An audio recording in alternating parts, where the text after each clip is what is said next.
Hi, and thanks for joining us. You are watching the OLBG. It's the NFL mid-season sort of catch-up, or third of the way through the season catch-up.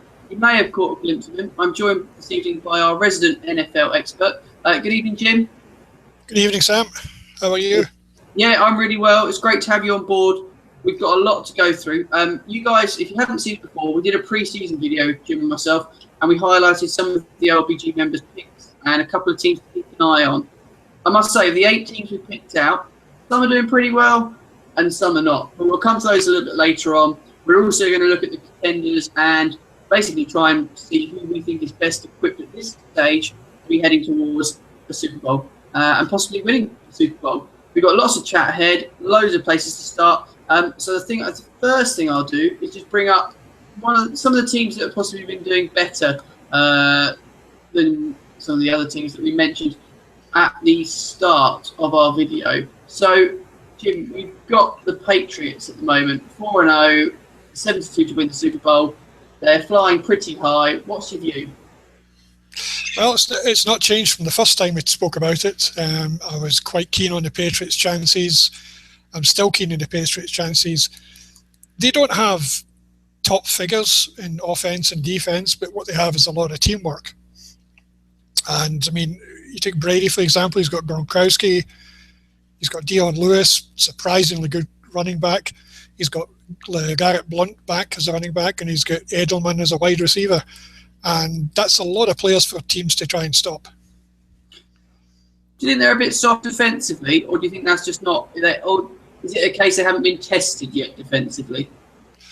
Possibly not tested, but the Patriots were never known as a great defensive team. For a long time, they just outscored opponents. I think they're better defensively this year, but they have to be on. Their offense has to be at the top of the game most of the time, because if any team does challenge them, they need their offensive players to come back. Okay, that's certainly interesting, and obviously with the big names there, they get plenty of attention, and they really are heading the betting to win the Super Bowl. We'll come to a team now that I was a bit surprised to see is still a double-figure price. You'll probably tell me why that's the case, but the Cardinals, plenty of offense. This is probably why, as a fan, if I'm sat watching Red Zone, I get to see plenty of them because there's loads of stuff happening. They move the ball well, they score well. Jim, the Cardinals are still around a 14-1 shot to win the Super Bowl. We probably missed the early season value, if you like, now. But what's your view on the Cardinals? I like them. I like them a lot. Again, as I'll mention, there was a team that I put forward a couple of seasons ago as one to look out for. I don't know why they're 14-1. I mean, they've got the best offense in terms of scoring. Carson Palmer, their quarterback, he is 19-4 in his last 23 starts for the Cardinals. They definitely do better with him in. They've now got Andre Ellington back from injury, the running back. They've been winning games without him there. So they are definite contenders. There's no doubt about it.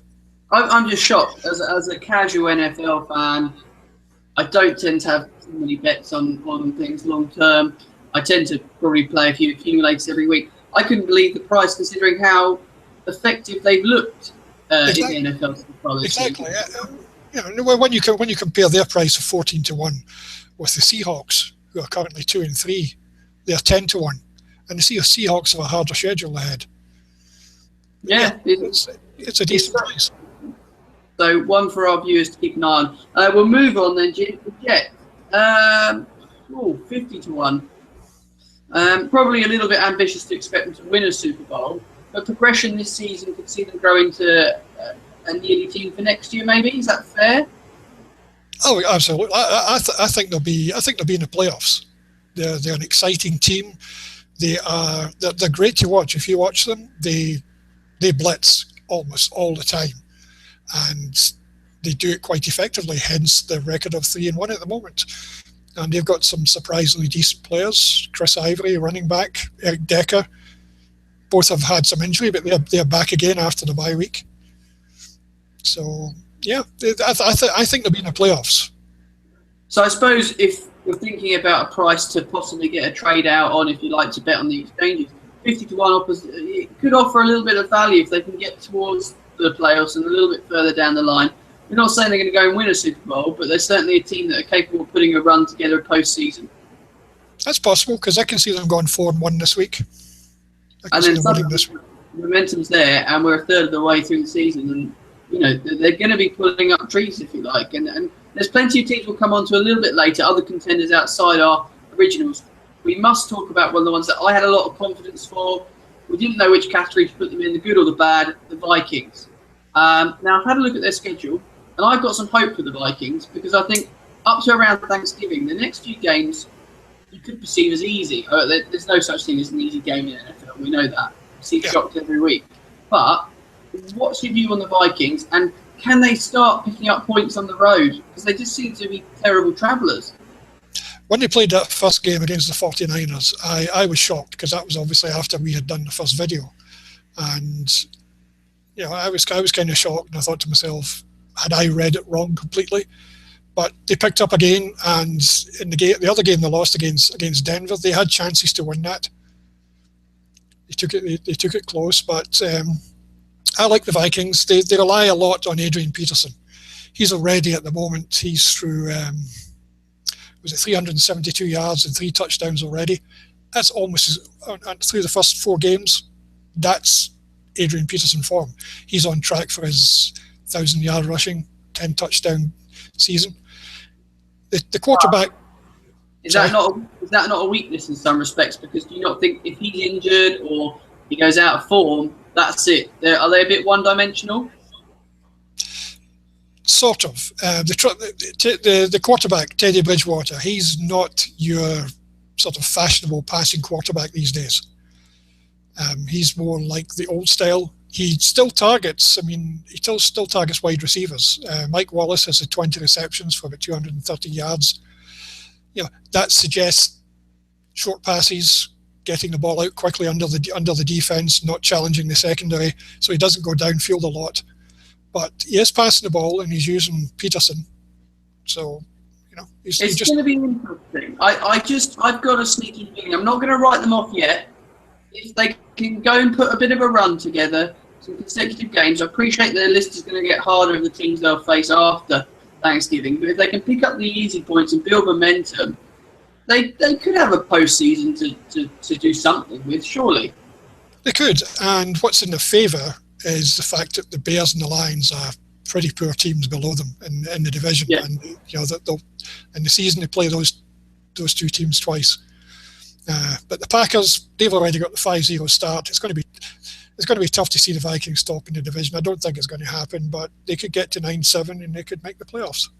Well, speaking of tough, Jim, we must move on to our not quite also-rans yet so far, but these are the teams we spoke about that we thought may, at silly prices, make a bit of a shockwave and have some good form.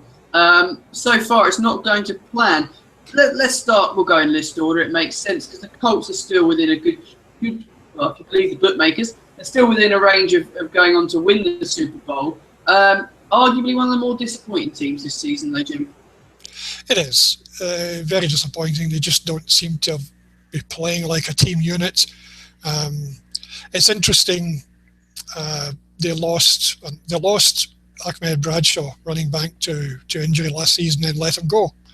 And today they signed him back on a year contract, and he had good stats. He had great stats last year. 725 yards of offense and 8 touchdowns in 10 games last year. They signed him back to strengthen up the running game because the running game was solely on the shoulders of the veteran Frank Gore, who's he's an older chap nowadays. But Jim, does that strike you as a little bit a bit of a desperation play to go re-signing a former player? If he was good, if you thought he was good enough, surely you should have retained him at the start of the season. I think they were looking to bring youth into the team. And it's not worked. It's not worked. 18-1 to win the Super Bowl. Compare that to 14-1 for the Cardinals. Who would you go with? Yeah, you'd want the Cardinals all day at the prices. The Titans. We expected a bit more, but I think you've got a bit of a feeling they've been a bit unlucky this season, or perhaps just not come good at the right times. They've been pretty unlucky. They lost by a point to the Bills on Sunday. They were my underdog pick for that week there, and I think they should be at least 2-2. Mariota, the quarterback, he's a rookie. He's played really well. He's made some mistakes. He made a mistake against the Bills. He threw an interception late in the game, trying to push for points. But they're a team that's going to be interesting to look for next year. So we've already got, there you go, guys. See, we give you the tips early on here. Jim is already suggesting it might be worth a look next year. Yeah, you're going to get a big price next year, Jim, anyway. That's the one way to look at it if they don't manage to reach the postseason. Oh, yeah. I think it'd be really interesting to see how Mariota performs for the rest of the season. But definitely, I think one of the teams to watch for next year. See, we're getting in there nice and early. A team that probably, it's because I've adopted them, and I actually suggested to Jim that I wanted to talk about them on our pre-season video, was the Dolphins. Is it just a case of everything that really is wrong has gone wrong at the Dolphins? We've seen, obviously, general manager take the bullet, and he's now left. We've got an interim manager, Jim. The Dolphins just not picked up this season from what we expected. They haven't. They won the first game. Took them a little while to win it, but they won it. Good start to the season, and then it's just went downhill since then. And as you say, head coach gets the bullet. It's actually the safety coordinator, Darren Ritchie, who's taken over as assistant coach at the moment. They haven't got any. I read a lot of local media quotes, and plenty of people there are expressing a bit of excitement about him coming in. There's an energy back in the locker room. All the cliches are coming out. Do you truly believe he's going to turn them around in such a short space of time that they can have any kind of realistic challenge in the division? It'll be interesting to see how they play this week. One of the changes he made in the locker room was quite interesting. Was he reorganised the locker room so that the players are in by position. So your running backs are together, your wide receivers are together. So he's made that change. He's trying to get some sort of team unit, because obviously your coaches you've got wide receiver coaches and running back coaches. So he's trying to get them to build up some sort of teamwork. It'll be interesting to see how they play this week. And they just need to get scoring as well. Like, at least give the fans something to cheer, because I just don't think they've been scoring enough. But for me, watching as a casual fan, and if you're not getting points, you're not going to win games. You know, you can tell you can have the best defense in the world, but if you're not going to score points, it's not going to. They're worst. They're the worst ranked in points scored. They're bottom of the table. It's as simple as that.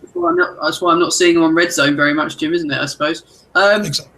But it'd be interesting. We said at the start of the season they could have been anything, and they turned out to be quite critical. And I suppose our final one from our original cast we must go back to. It's the Texans. What's your view on the Texans? Oh, can't use 4-letter words here, can we? No, I'm afraid not. Not the one. Yeah. But I mean, every time they've been losing games, you just see on the social media feeds, on Twitter pages, it's fans going, "Where's our renowned defense?" And I suppose I'll put it to you, Jim. Where is their renowned defense? Well, the defense centers around J.J. Watt, really. And teams have been successfully double teaming him, and he says he loves it. He says it just fires him up even more. But sorry, JJ, that just doesn't show it in the stats. Improvement for next year. Obviously, this year's going to probably have to, even at this early stage, be consigned to the record books. Where do they need to improve? What would you want them focusing on this year? Just improving that defense, or rebuilding the whole team? Well, I don't know. Do they stick with Ryan Mallett as a quarterback? Do they give him another chance? Do they let him see the season out? Do they try and beef up the defense, give somebody to go alongside J.J. Watt, take some of the pressure off him? It's hard to say. See, the thing was, when they played the Panthers in Carolina, they played a really good game, and they almost won that game. But that's about being their only really highlight apart from the one game. But they were poor last week. Yeah, we're gonna avoid them, I think, on our accumulators on a Sunday night. I think for the time being. Yep. Exactly. And don't forget, guys, you can follow OLBG on Twitter. We do run on Sundays. We talk an awful lot about NFL, like Jim, Pitch Review, and other OLBG members that are really knowledgeable. And we try and land a few winning bets as well. Jim, it's probably the right time to mention it before we move on to the other contenders. Just your view around the new point rules and who's going for the extra point. What do you think about it? I think it's a good thing. The point after was almost like a given every time. Nobody really paid attention.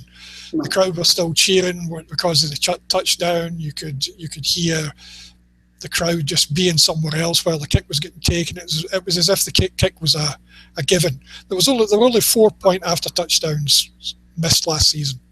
This year there've been 18 already. So it makes it interesting. It makes it something to watch. It's no longer a given. And those kickers suddenly have got to up their game a little bit, I suppose, as well.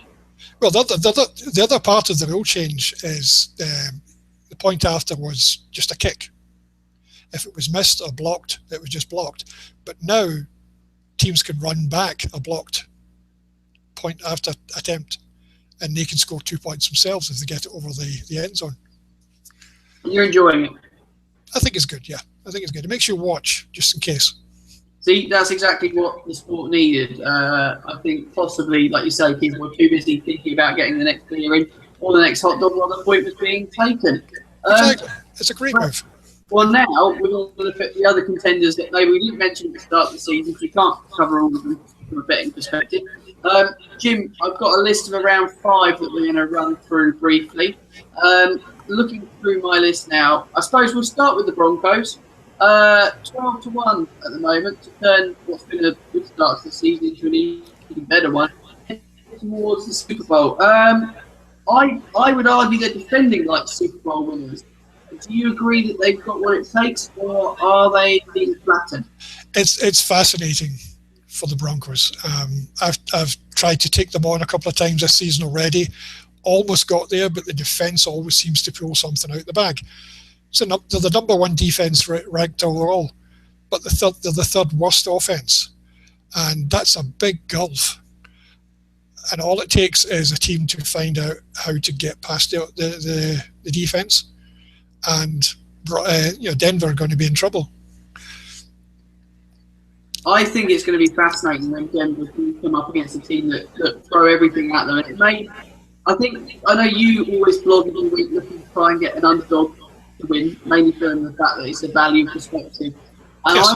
I would not, of all the teams that currently have perfect records, I wouldn't be touching them to go throughout the season as perfect record at all. Yeah. I'm going to be taking them on as underdogs this week as well. Excellent. There you go. You've got an exclusive reason to Google us and find team blogs that we do tweet through our social media channel. Just follow OLBG on Twitter and get access to all of those. Bengals, 5-0 again, 12-1, same price. I think defensively they're pretty hot. Have they been under enough pressure and tested yet, though, this season? Possibly not. They got tested on Sunday against the Seahawks. Seahawks raised the game, went 24-7 up, but the Bengals came back. The Bengals of the previous season or two might have folded then. Do you think that's season defining, that game? Do you think it was that go into overtime and show that level of character to win the game? Possibly not. They still have a lot of trials ahead of them yet. They have proven prone to being getting deflated when they go up against a good team and go behind. But let's say they did it against Seattle. I don't want to try and go against them, but it's an interesting game for them this week as well. So we're going to sort of err on the side of caution and maybe not take them on like we want to with the Broncos. They're looking good. I would rather take the Broncos on than the Bengals. There you go, guys. You heard it here first. The Packers. Now, there's one reason you really wanted them included, Jim, and I believe you're going to eulogise about arguably the best quarterback in the league, depending on what stats you read. So I'll let you do that. There's 72 to go on and claim glory, which is a very short price. Do you think you kind of why? Yeah, I mean, what can you say about Aaron Rodgers that hasn't been said already? He's got all the stats in the book. He's got the Super Bowl ring. You know, if you just watch him, watch the way he handles himself in the pocket. He's one of those quarterbacks who doesn't, what they say, set his feet. He doesn't go into a stance to make a throw. He can make a throw when he's dancing about trying to get position. He is so quick. He's so agile. He's so good. Players find it hard to get to him. He's a ballerina of a quarterback, isn't he? In the sense that he can glide, he can move, and like you say, his versatility and how he can throw has been probably one of the main features of his game this season. Yeah, and he's got a great rapport with the likes of Cobb and Jones. You know, he just seems to be able to pick those out. Which is why we love watching NFL for plays like that. Let's keep going through our contenders list. So we'll move to the Falcons. I think they've been a little bit unfairly ignored here at the price. Jim, 16-1. It's a good price. I see them sort of on the same level as the Bengals. There's actually interesting discussing taking place on the forum at the moment as to you know, have the Falcons beaten anybody yet? Have they just beaten they deserve to beat anyway, or are they getting better? But if you think back to, say, the Cowboys team of last year, where they had that sort of the big three of Romo, Murray on the ground, and Des Bryant, the wide receiver. Well, the Falcons have got Matt Ryan, Devonta Freeman, and Julio Jones. You know, on the air, on the ground. And the interesting thing is, Devonta Freeman wasn't the main running back. The main running back was Tevin Coleman, who's been out injured. But now he's back. Freeman's still in the number one spot for the running back. He's doing so well. Strengthening depth, though, is key for a Super Bowl season. You know, if you are expecting a team to go on and go well, they're going to need to have someone that they've got someone waiting on the sidelines that should be playing. It means the person on the pitch is doing better, which is always good news. Exactly. We've got two more to round up on our contenders list, so we'll just whiz through them. The Panthers at 4-0, 35-1 to win the Super Bowl. You emailed over to me when we asked what we wanted to discuss, and you said, really? I don't think they've beaten much. So I'll let you lay into the Panthers. Yeah, I think that price is just about right, to be honest with you. They've beaten four teams, but of those four teams they've beaten, those teams have amassed a sum total of 5 wins between them. So that puts the Panthers in place for me. Their game against the Seahawks this week is going to be really interesting because that's going to be a better test for them. Which leads us on nicely, well segued, Jim, into our final contenders team that we need to touch on, which is the Seahawks. They're 10-1, which I still can't decide if it's a fair price or a wrong price. Jim, are they going to be that team that just about do enough this season and probably get to the right stages without having to impress, and then suddenly they're going to turn up in the postseason?